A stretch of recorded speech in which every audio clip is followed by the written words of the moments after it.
Kumusta mga kadrama?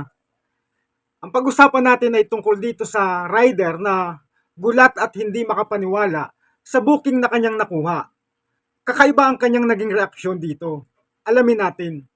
Kaya nga, patuloy nating silipin ang iba't ibang drama ng mga sangkanetesen natin. Lalo ng kadramahan na nagaganap sa kalye. Mga kwento ng buhay na kakaiba ang drama.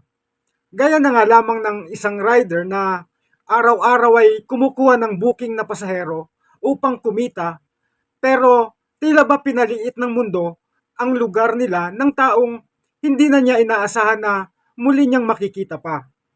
At dahil nga sa laki ng Maynila at sa dami ng mga taong makakasalamuha sa araw-araw, ay nagkaroon siya ng booking. Ang tanong niya ay bakit siya pa? Samantalang napakarami namang pwedeng maging pasahero. Ngayon ay panoorin natin ang viral video na umiikot ngayon sa mundo ng social media. Sabi ko na mami. Ikaw ito. Ma'am. Ba't naman guys? Sorry ka madam. Sabi ko na bag-ace eh. Pag hindi mo talaga yung na-expect eh.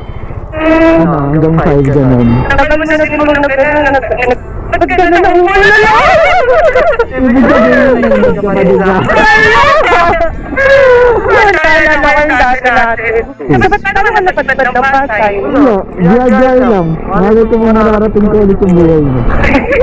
Iba yung tubok ng dibdib ko na. Ba't ka kinakabahan? Ewan. Ako lang naman ko. Ang dami-dami lang nakuha ang booking. Ikaw? Kaya ako eh. Good. Sa lawak ng mundo eh, no? Sa lawak ng Manila, ako pa talaga. Ibig sabihin na hinihingi daw to. Baka kailangan mo nang nakasama sa buhay.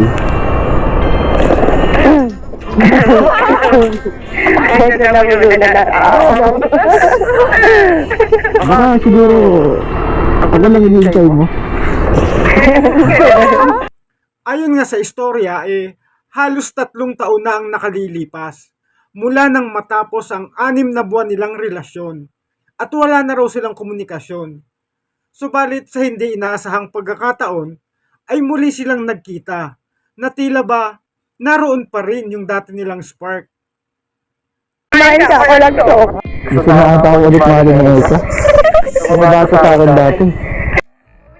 Sa maikling sandali ng kanilang biyahe, ay kanilang sinariwa at pinag-usapan ang masasaya nilang nakaraan na pinagsamahan. Ang naging dahilan ng kanilang paghihiwalay ay ang pagkakaroon daw ng hindi pagkakaunawaan.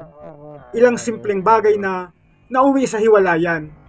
Marahil dahil bata pa sila at hindi pa handa sa pinasok nilang relasyon. Bakit ikaw si Jay? Wala ka pa bang girlfriend? Ano? Siyempre, mas gusto mo na yung tahimik na buhay. Ay, say, alam mo ba? Kung bakit matagal na rin ako single? Kasi same lang din tayo. Baka ako talaga. Kasi alam mo yung... Oo, may times na nalulungkot tayo. Gusto natin na may kalambingan, may times na namimiss natin magkaroon ng pantas. Pero para sa akin, iba yung sa single ka sa may jowa. Kasi ka na-interest eh, no? Wala ka alalahanin na nasan ka. Ano, ba't ganyan? Inom ka na naman yung mga gano'n. Hindi sasakit ulo mo.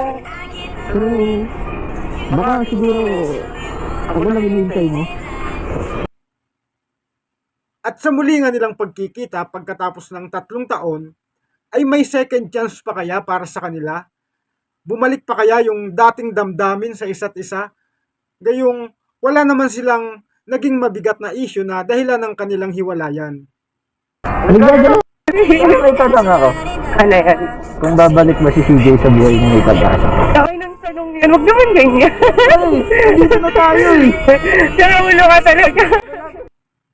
At malamang sa second chance na namamagitan sa kanila ngayon, ay tiyak na ito ang aabangan ng ating sangkanetesen. Lalo na, masusubaybayan ang adventure ng rider na si Christian sa kanyang TikTok account.